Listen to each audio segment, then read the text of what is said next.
A very good morning, children. Today we are going to continue with the same chapter that we have ended in our last video. That is chapter number 9, the Maratha War of Independence. Today we are going to cover some more points in this part of the video. So let's see that which all points we are going to cover. We are going to cover about the work of Chhatrapati Rajaram Maharaj for the upliftment of Maratha kingdom. To continue with the powers of Maratha. Even we are going to see that how Rajaram Maharaj leaves for Jinji, the movement of the Marathas and siege of Jinji. These all efforts of Marathas, the great warriors, how they established and how they continued for the struggle of Maratha kingdom. So we are going to see in this part of the video. Chhatrapati Rajaram Maharaj was the second son of Chhatrapati Shivaji Maharaj. Who was the eldest son? Yes, Sambhaji Maharaj.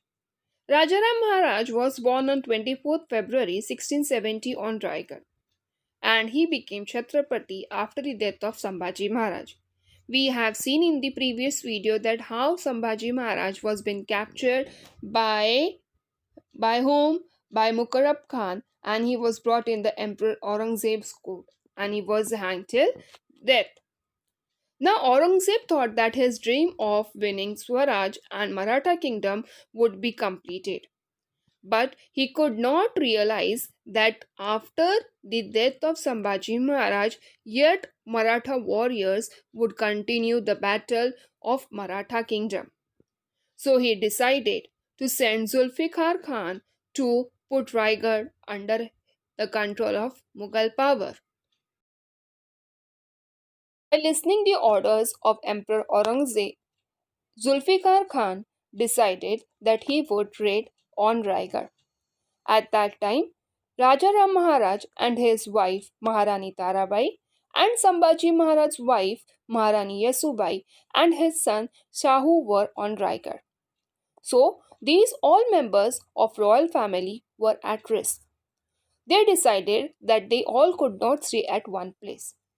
So, as per the suggestion of Maharani Yasubai, the wife of Sambhaji Maharaj tackled all the unprecedented, that is, not known or have never done before or have never tried it, the calamities which were unwanted. She decided she would handle all the situation with courageous and bravery. Here, resolving that she would not surrender to the Mughals under any conditions, she took many important decisions that were related to politics and were in the favor of Raigad fort. It was decided that Rajaram Maharaj would escape from Raigad and would necessarily move on to a safer place that would be far away from Jinji. It was decided that the fight to defend Raigad would continue under the leadership of Maharani Yasubai, that is, the wife of Sambhaji Maharaj. After the decision that was being passed on in the fort of Raigad, Chhatrapati Rajaram Maharaj left the fort and he went off to a far away safer place. Maharani Yasubai took charge of the fort and looked after all the political and administrative decisions in the fort. To fight against Mughal and to preserve the Maratha powers was the only dream of Maharani Yasubai. Maharani Yasubai decided to make Rajaram Maharaj as Chhatrapati and not her own son. Her decision was a very brave decision, and this sets an example of her love and courage towards Maratha powers. And the dream of Swaraj was continued with her this decision and her extreme selflessness. She kept the Maratha Chhatrapati secure without regard for her own life or that of her own son. That means she had sacrificed her life. She had never let it down, never let the down Maratha flag, the dream of Swaraj, in front of Mughals. Though she need to sacrifice her own life or that of her own son. She had never thought about these all things, these all consequences, and continued the fight against Mughals. As for the decision, Chhatrapati Rajaram Maharaj leaves for Genji. On 5th April 1689, Rajaram Maharaj, along with his few associates, left Raigad and moved on to the south of Ginji. This fort was invincible. That means it was very difficult to come under the power of Mughals, as it was surrounded by forest area. It was not an easy task for the Mughals to capture this fort. So, Rajaram Maharaj took all his faithful Sardars like Prahlad Niraji, Khando Ballal, Rupaji Bhosle and decided to reach Jinji.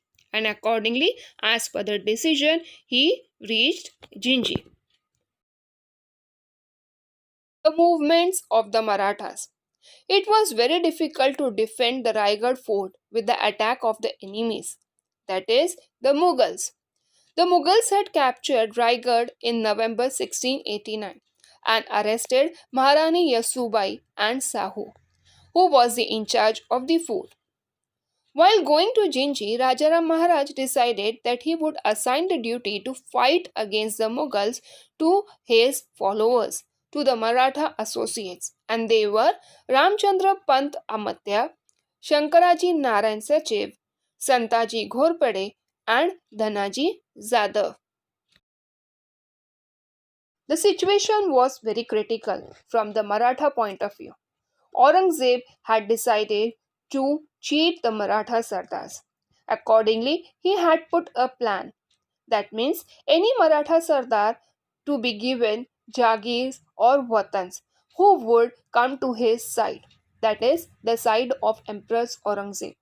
In the same way, Rajaram Maharaj also used the same plan, the same tactics that was put forth by the Mughals. Even he had decided, he had promised the Maratha Sardars that who would capture the Mughal territory would be given them as a Jagir. That means whoever the Maratha Sardar won the Mughal territory, that place would be given as a Jagir to that Maratha Sardar. So, due to this promise, many capable Maratha Sardars came in front and would be on the side of Marathas towards the side of Chhatrapati Rajaram Maharaj and captured the Mughal territories and brought them under the control of Marathas. Maratha Sardars started invading the Mughal territories with vigor and defeated many Mughal generals. That is, with courage and bravery, they fought against the Mughals and tried to capture the Jagirs that were under the control of Mughals and brought them under the power of Marathas. Here, Santaji and Dhanaji were at the forefront with all the actions. They were very strong and brave, and against the surprise attacks and guerrilla tactics, the enormous amount of war material and even the artilleries of the Mughals were of no use, or it was of a little use. The Mughal forces were at their wits' end. That means whatever plans and tactics they have used to cheat the Marathas, that was against them only. They were being only deployed because of these things. That means they were under the control of Marathas now.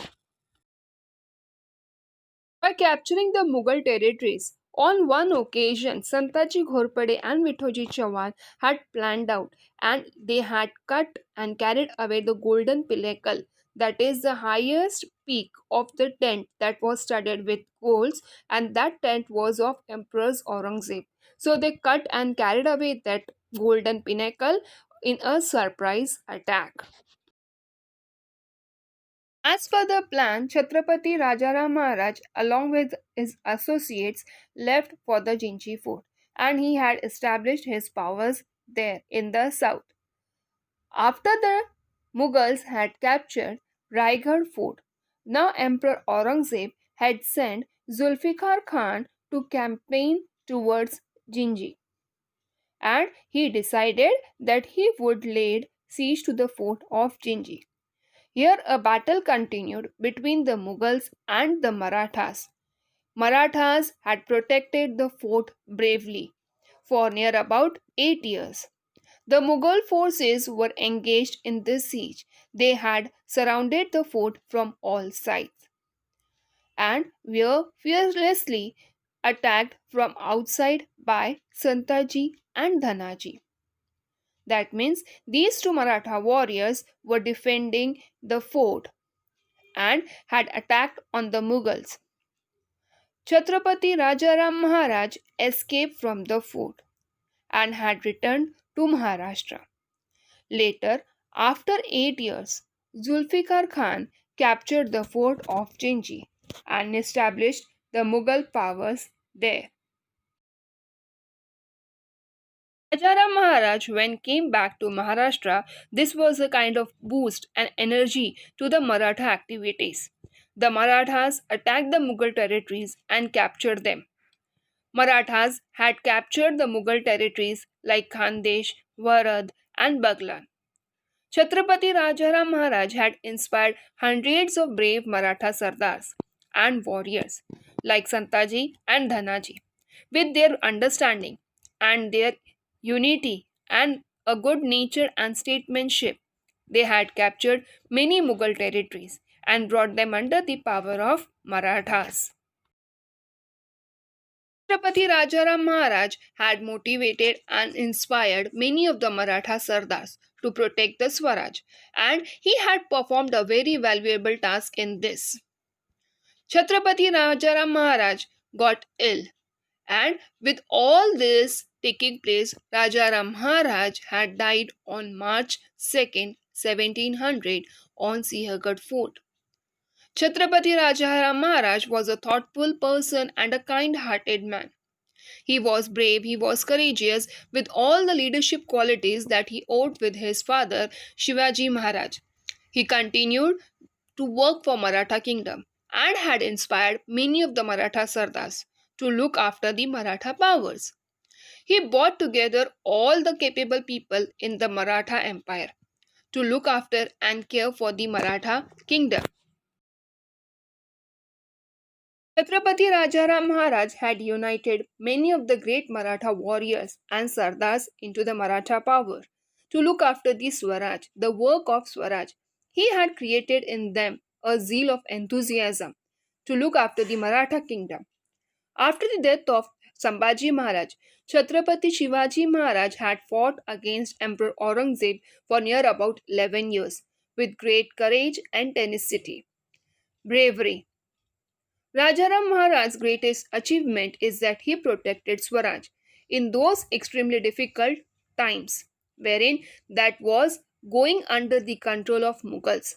He was the one who had looked after the Maratha kingdom, the Swaraj, and continued with that work. He had handed his work to many of the great warriors, and along with his plans that would help to continue with the dream of Swaraj. Describing about Chhatrapati Rajaram Maharaj, one of the greatest historian, that is Riasatkar J.S. Sardesai, had used one adjective, and that is Sthir Buddhi, that means level-headed. Any other word cannot describe his quality. So this was a better words that was been given by him. He was one of the greatest Maratha warriors who had continued to work for Maratha kingdom and brought many of the Sardars under them to look after the welfare of the Maratha powers. So that is the reason he was called as Sthir Buddhi. We know if we translate this word Sthir Buddhi, Sthir means straight, cannot move here and there. Buddhi means mind, brain. So his mind was completely forwarded to look after the Marathas, to look after the Maratha power, to take care of the associates, and to make them understand the legacy of Marathas. We have seen that how Chhatrapati Rajaram Maharaj had worked hard to continue with the dream of Swaraj, as well as to look after the Maratha kingdom, to make his associates aware about the importance of Maratha powers and for the independency of the state. So, here we end with the video. Thank you for watching the video. Take care. Bye bye. Remaining part of the chapter will be seen in the next part of the video.